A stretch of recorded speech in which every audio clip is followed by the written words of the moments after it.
आप कह रहे हैं कि अगर ऐसा कर भी लेते हैं तो ये जो नज़दीकी है वो बहुत ज़्यादा दिन तक आपको दिखती नहीं और बहुत ज़्यादा दूर तक जाती हुई दिखती नहीं।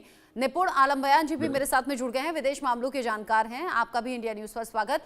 निपुण जी, मोहम्मद यूनुस लगातार एंटी इंडिया जो सोच है वो लोगों में भर रहे हैं, जहर बोने का काम कर रहे हैं। बांग्लादेश में वो हालात हैं जो इससे पहले भारत को लेकर लोगों की सोच नहीं थी, वो नजर आ रही है, जैसे अभी अनुज माथुर सर ने कहा भी।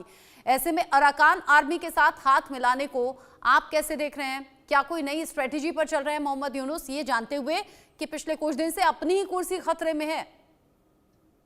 हाँ, देखिए रजनी, बिल्कुल सही बात है।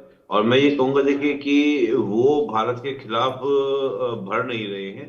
बांग्लादेश में स्टार्टिंग से देखिए, भाई आप देखिए पार्टीशन जब हुआ तो पार्टीशन के समय सबसे ज्यादा कत्लेआम कहाँ पर हुआ था आपका, इसी यानी कि पूर्वी पाकिस्तान जिसको आज बांग्लादेश कहा जा रहा है उसमें हुआ था। तो यानी कि इसका मतलब नफरत तो पहले से थी। होता यह है कि वहां पर दो तीन तरह के आपको घड़े देखने को मिलेंगे। एक तो घड़ा वो है जो सेकुलरिज्म को सपोर्ट करता है, और एक घड़ा वो है जो इस्लामिक नेशनलिज्म को क्या करता है, सपोर्ट करता है। तो होता यह है कि जैसे इस्लामिक नेशनलिज्म के लोग पावर में आते हैं तो उनके जो भी लोग हैं या जितने भी आपके नॉन स्टेट एक्टर्स टाइप से जो होते हैं, वो सब एक्टिव होकर क्या कर रखते हैं उस देश के खिलाफ, यानी कि हमारे खिलाफ क्या कर रहे हैं, साजिश करना स्टार्ट कर देता है। तो ये बांग्लादेश का इतिहास रहा है। हम 71 में देखें, 75 में जब वहां पर कूप होता है, तो कूप में जब जिया आपके पावर में आते हैं तो उनका पावर में आना ही ये था कि यानी कहीं ना कहीं वो इस्लामिक नेशनलिज्म को क्या कर रहे हैं, बढ़ावा दे रहे हैं। तो ये हमेशा बांग्लादेश में रहा है, पहली तो बात ये। दूसरा क्या है कि जो आपने बिल्कुल सही बात कही कि बिल्कुल भारत के खिलाफ एक साजिश। देखिए अराकान आर्मी लगातार जो वर्तमान बांग्लादेश गवर्नमेंट थी, इंटरिम गवर्नमेंट थी, उसको चैलेंज कर रही थी। अब यहाँ पर क्या था कि अराकान आर्मी को सपोर्ट करने वाला कौन है, चीन है। अराकान आर्मी को चाहे वेपन दिए हो, हमने भी कई बार एलिगेशन लगाया कि जिस प्रकार के रॉकेट लॉन्चर जो है, जो अराकान आर्मी के पास पाए जाते हैं, वो रॉकेट लॉन्चर जो है वो कहीं ना कहीं चीन से आए हैं, और हमने इसका प्रमाण दिया भी है कि ये चीन की ओर से आपको दिए जा रहे हैं। दूसरा क्या है कि जब अराकान आर्मी को चीन सपोर्ट कर रहा है, और आज वर्तमान में यूनुस के पास कोई विकल्प नहीं है। अमेरिका ने तो साफ मना कर दिया कि भाई हम सपोर्ट नहीं करेंगे। बाइडेन एडमिनिस्ट्रेशन सपोर्ट कर रहा था, वो भी डीप स्टेट की मदद से कर रहा था। लेकिन वर्तमान में ट्रंप गवर्नमेंट ने कहा कि हम मदद नहीं करेंगे। अब लिहाजा रहा कौन, चीन अकेला, केवल चीन। तो यहाँ पर कहीं ना कहीं यूनुस जानते हैं कि अगर मुझे पावर में रहना है तो मुझे चीन को क्या होगा, साधना होगा, या चीन को साथ लेके चलना होगा। सबसे बड़ी दिक्कत यहाँ पर ये आ रही है। और दूसरी बात, निश्चित रूप से आपने कहा कि बिल्कुल अपनी कुर्सी संकट में है।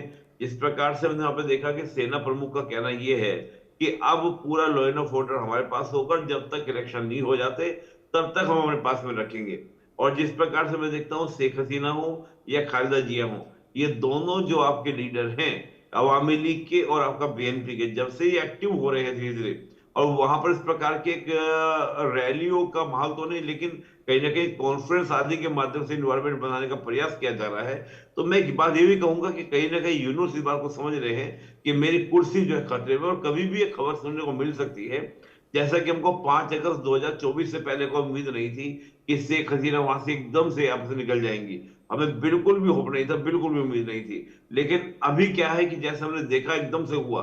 तो यही मुझे लगता है कि यूनुस कभी भी किसी भी समय इस प्रकार की स्थिति देखने को मिल सकती है। और देखिए अराकान आर्मी को सपोर्ट करने का मतलब क्या है।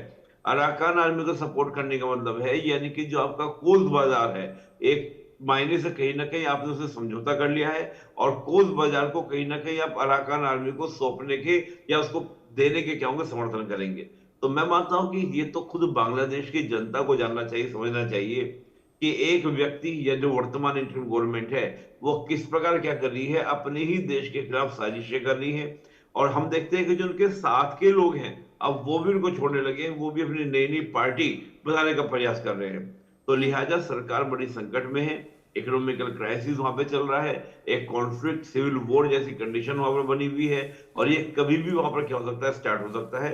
तो रचना जी, इसको मैं लगता हूँ कि बांग्लादेश के समय बहुत ही टिपिकल सिचुएशन में है। ये बड़ा मुश्किल सा हो रहा है कि कौन किस करोड़ बैठेगा और किस तरह की इन्वायरमेंट वहां पर बनेगा। अच्छा, अभी अभी अनुज माथुर सर कह रहे थे कि ये जो नजदीकी है दोस्ती है ये बहुत दूर तक जाएगी नहीं।